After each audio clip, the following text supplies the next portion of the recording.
এই ভিডিওটি অত্যন্ত গুরুত্বপূর্ণ, তবে সবার জন্যে নয়। আপনার ছেলে মেয়ে বা ভাইপো ভাইঝি যদি মাধ্যমিক পরীক্ষা দিচ্ছে বা আগামীতে দেবে, সেক্ষেত্রে মনোযোগ সহকারে দেখুন। এখানে আলোচনা করব নাম্বার ওয়ান, মাধ্যমিকের পর থিম কি হবে, অর্থাৎ সায়েন্স, আর্টস না কমার্স। এবং দ্বিতীয় যে বিষয়টি আলোচনা করব সেই বিষয়টি হচ্ছে কোন সাবজেক্টের উপর ফোকাস করলে ভালো কেরিয়ারের সুযোগ আসবে। তাই ভিডিওটি অত্যন্ত মনোযোগ সহকারে দেখবেন। এখানে একটা কথা বলে রাখি, এই ভিডিওটি হয়তো বা 10 জন, 20 জন বা 50 জন বা ম্যাক্সিমাম 100 জন মানুষের কাছে পৌঁছাতে পারে, কারণ ইউটিউবে এই ধরনের ভিডিও নেই। তাছাড়া রাশিফলের ভিডিও দেখতে ভালো লাগে, এই ধরনের ভিডিওগুলো দেখতেও খুব একটা ভালো লাগবে না। কিন্তু আপনি যদি মনোযোগ সহকারে দেখেন এবং ভালো লাগে, সেক্ষেত্রে প্রয়োজনীয় ব্যক্তির কাছে অবশ্যই এই ভিডিওটিকে শেয়ার করে দেবেন। নমস্কার, আরও একটি নতুন ভিডিওয় আপনাদের স্বাগত জানাই। আমি শ্রী বিশ্বজিৎ। আপনাদের সামনে যে উদাহরণ কুণ্ডলীটি রয়েছে তার বার্থ ডিটেলস এখানে দেওয়া আছে। মাধ্যমিকের পর কোনো একটা লাইন নিয়ে আমাদেরকে পড়তে হবে, সেটা আর্টস হতে পারে, কমার্স হতে পারে, অথবা সায়েন্স হতে পারে। এবং একটা বিষয় মাথায় রাখতে হবে, আজকের এই সুপার কম্পিটিশনের যুগে এমন সাবজেক্ট চয়ন করতে হবে যেটা আমার কেরিয়ারের জন্য অত্যন্ত পজিটিভ হয়, বা এমন সাবজেক্ট নিয়ে পড়াশোনা করতে হবে যে সাবজেক্টটি যখন আমার কেরিয়ার শুরু হবে তখন আমাকে সাপোর্ট করতে পারে। আর এটার জন্য জন্মকুণ্ডলী সবচেয়ে ভালো। জন্মকুণ্ডলীতে গ্রহগত অবস্থান, দশা, অন্তর্দশা, এইগুলিকে দেখলে কিন্তু খুব সহজেই বোঝা সম্ভবপর হয় এই জাতকের জন্য পারফেক্ট থিম এটা কি হতে যাচ্ছে, এবং কোন বিষয় নিয়ে গভীর স্টাডি করলে জাতকের কেরিয়ার অত্যন্ত সহজভাবে শুরু হতে পারে। শুরু করা যাক।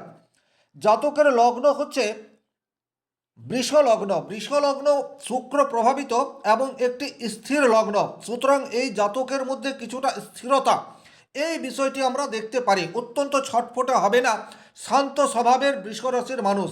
তাই বৃষলগ্ন হচ্ছে অত্যন্ত শান্ত স্বভাবযুক্ত এবং যে কোনো কাজে মনোনিবেশ করার জন্য উপযুক্ত। এখন এই জন্মকুণ্ডলীকে ভালোভাবে যদি অধ্যয়ন করা যায়, এই জন্মকুণ্ডলীটি কিন্তু দুর্দান্ত।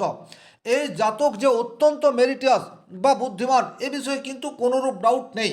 এই যে একটা জন্মকুণ্ডলী দেখেই মেরিটিয়াস বা অত্যন্ত বুদ্ধিমান, এই বিষয়টি বোঝা যাচ্ছে কিভাবে দেখুন। সবচেয়ে প্রথমেই দেখুন, এর দ্বিতীয়ভাবে বুধ, শুক্র এবং কেতু অবস্থান করে রয়েছে।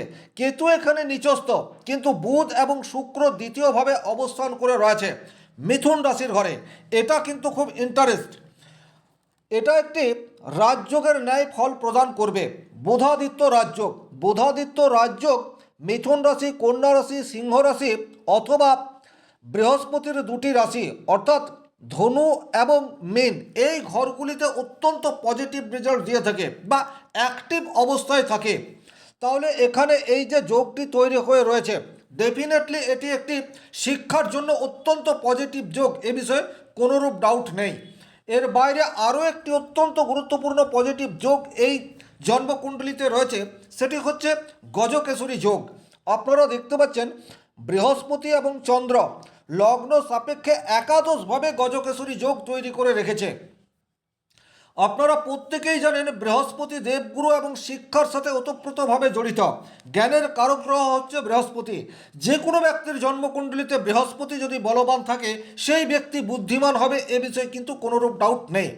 আর এই যে গজকেশরী যোগ, সেটাও তৈরি হয়েছে মীন রাশির ঘরে। এখানে একটা কথা বলে রাখি, মীন রাশির ঘরে, ধনু রাশির ঘরে, বৃশ্চিক রাশির ঘরে বা কর্কট রাশির ঘরে যদি এই গজকেশরী যোগ তৈরি হয়, তাহলে সেই যোগ কিন্তু অ্যাক্টিভেট হয় এবং পজিটিভ রেজাল্ট দেয়। সেটি যে কোনো লগ্ন রাশি সাপেক্ষে হতে পারে। তাহলে এখানে আমরা দুটি অত্যন্ত পজিটিভ যোগ দেখতে পাচ্ছি। এর বাইরে কি দেখতে পাচ্ছি, বৃষ লগ্নের জন্য শনিদেব হচ্ছে রাজযোগকারী গ্রহ। শনিদেব একই রকমভাবে নবমপতি এবং দশমপতি। আর এই নবমপতি শনিদেব সে কিন্তু পঞ্চমভাবে অবস্থান করে রয়েছে। হায়ার স্টাডির জন্য পঞ্চম ভাব অত্যন্ত গুরুত্বপূর্ণ। এখানে শনিদেবের অবস্থান, কোন পতি গ্রহ কোণে অবস্থান করে রয়েছে। শনি আমাদেরকে ধৈর্য বা পেশেন্স, এই বিষয়টি প্রোভাইড করে থাকে। আর যে কোনো কর্মে, সেটা শিক্ষা হোক বা আপনার প্রফেশনাল লাইফ হোক, ধৈর্য যদি না থাকে সেক্ষেত্রে সাকসেসের চূড়ায় আপনি পৌঁছাতে পারবেন না। তাহলে এখানে শনিদেব যেহেতু পঞ্চমভাবে কন্যা রাশির ঘরে অবস্থান করে রয়েছে, কন্যা রাশি অধিপতি গ্রহ হচ্ছে বুধ, বুধের সাথে শনির মিত্রতা সম্পর্ক রয়েছে, সুতরাং শনি এখানে কমফোর্ট জোনে আছে, এটা আমরা বলতে পারি। তাহলে হায়ার স্টাডির ক্ষেত্রে এই জাতকের কোনোরূপ বাধা, এই বিষয়টি কিন্তু দেখতে পাওয়া যাচ্ছে না।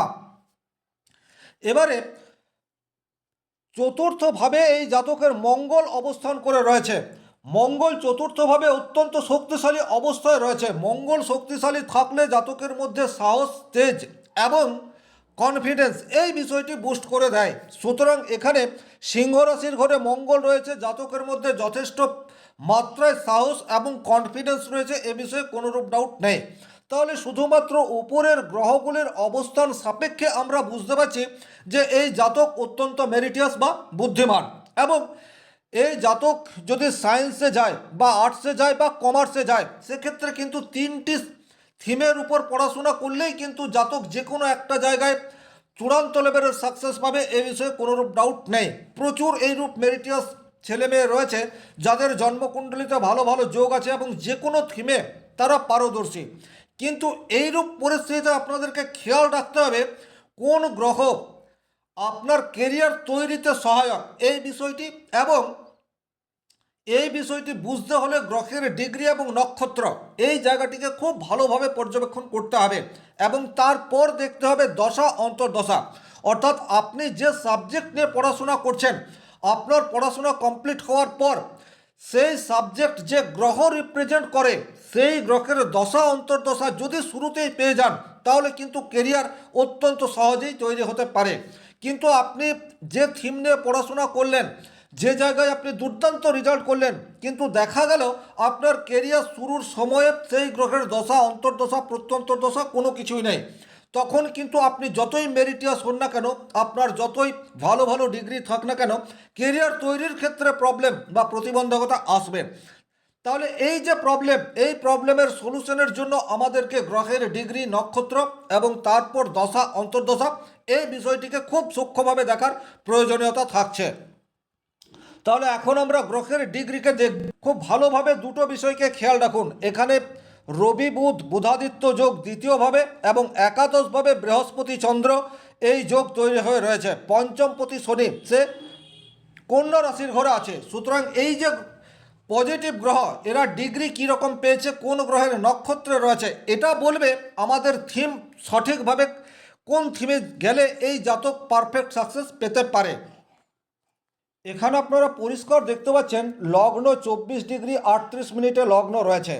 এখন যে দুটি অত্যন্ত স্ট্রং গ্রহ যোগ তৈরি হয়ে রয়েছে, অর্থাৎ গজকেশরী যোগ যে একাদশভাবে অবস্থান করে আছে, এবং রবি বুধ বুধাদিত্য যোগ যে দ্বিতীয়ভাবে অবস্থান করে রয়েছে, তাহলে এই চারটি গ্রহের অবস্থান আমরা খুব ভালোভাবে দেখব।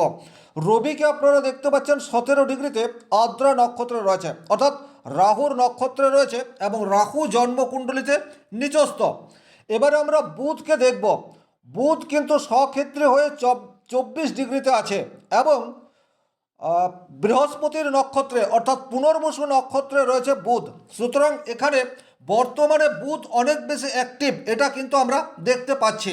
এবারে যদি আমরা চন্দ্রকে দেখি, চন্দ্র এখানে উত্তর ভাদ্রপদ নক্ষত্রে রয়েছে, এবং বৃহস্পতি সেও উত্তর ভাদ্রপদ নক্ষত্রে রয়েছে, অর্থাৎ শনির নক্ষত্রে রয়েছে। এবং খুব ভালোভাবে এই ডিগ্রিগুলোকে আপনাদেরকে দেখে নিতে হবে। চন্দ্র এখানে 10°তে রয়েছে এবং বৃহস্পতি সে 8°তে রয়েছে। তাহলে দুটি অত্যন্ত ক্লোজ প্ল্যানেট, কারণ চন্দ্র এবং বৃহস্পতি পরস্পরের মিত্র। এই দুটি গ্রহের ডিগ্রিগত ফারাক সেটা কিন্তু 2°র চেয়েও কিছুটা কম রয়েছে। সুতরাং বলা যেতে পারে এই যোগ অত্যন্ত প্রভাবশালী, এ বিষয়ে কোনোরূপ ডাউট নেই। এবং রবি বুধের যে ফারাক, রবি এখানে রয়েছে 17°তে এবং বুধ রয়েছে 24°তে, ওভারঅল প্রায় 8°র মতো ডিফারেন্স তৈরি করে রেখেছে। রবি এবং বুধ যদি খুব সামনাসামনি ক্লোজ চলে আসে, সেক্ষেত্রে কিন্তু বুধের পাওয়ার কিছুটা হ্রাস পায়। কিন্তু যেহেতু এখানে 8° রয়েছে, এটা যদি 10° বা তার চেয়ে একটু বেশি হতো আরও বেটার, বাট 8° এটাও ঠিকঠাক রয়েছে।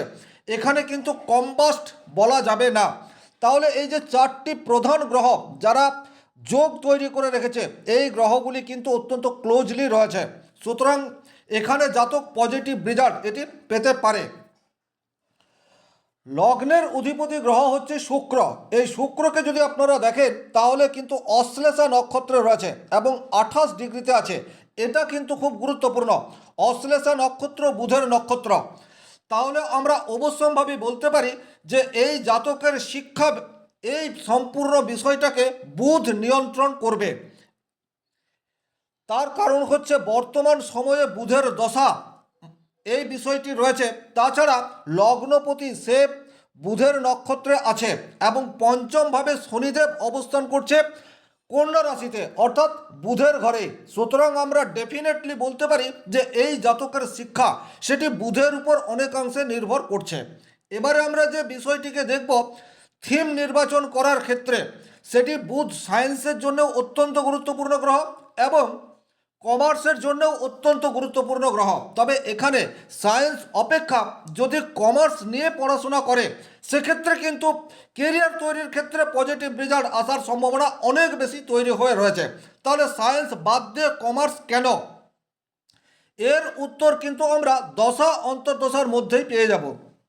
আমরা যদি দশা এই বিষয়টাকে ভালোভাবে বোঝার চেষ্টা করি তাহলে বর্তমানে আপনারা দেখতে পাচ্ছেন বুধের সাথে রবির অন্তর্দশা চলছে, অর্থাৎ বুধের মহাদশায় রবির অন্তর্দশা, এই বিষয়টি আছে এবং এখন জাতকের বয়স 16 বছরের কাছাকাছি।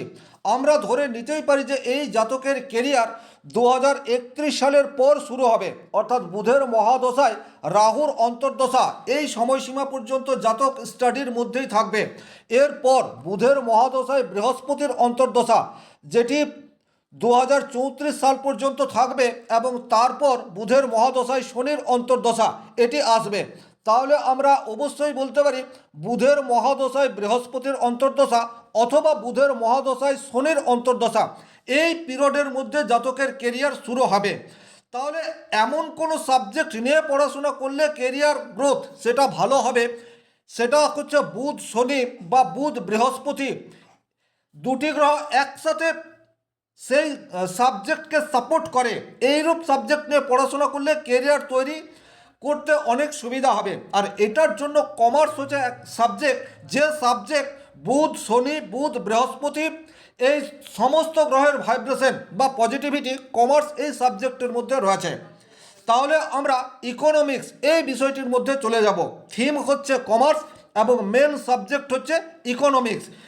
ইকোনমিক্সের উপর পড়াশোনা করলে কিন্তু টপ লেভেলের ব্যাংকিং সেক্টরে যাওয়ার প্রবাবিলিটি সেটা যেমন রয়েছে, একই রকমভাবে যদি আমরা মূল জন্মকুণ্ডলিতে ফিরে যাই সেক্ষেত্রে কিন্তু একাদশ ভাবের উপর বৃহস্পতি চন্দ্র এই যোগ তৈরি হয়ে রয়েছে এবং মঙ্গল সেও কিন্তু উচ্চস্থ বলবো না, স্ট্রং পজিশনে রয়েছে। সুতরাং এই জাতকের বিজনেস করার প্রবাবিলিটি সেটা কিন্তু দেখতে পাওয়া যায়। তাহলে যদি বর্তমান পরিস্থিতিতে এই জাতক কমার্সের উপর ভিত্তি করে ইকোনমিক্সকে মূল সাবজেক্ট করে অদূর ভবিষ্যতে নিজস্ব বিজনেস স্টার্টআপ সেটা শুরু করতে পারবে এবং কর্মক্ষেত্রেও অত্যন্ত পজিটিভ রেজাল্ট সেটা খুব কম বয়সে পাওয়ার প্রবাবিলিটি সেটাও তৈরি হয়ে যাবে।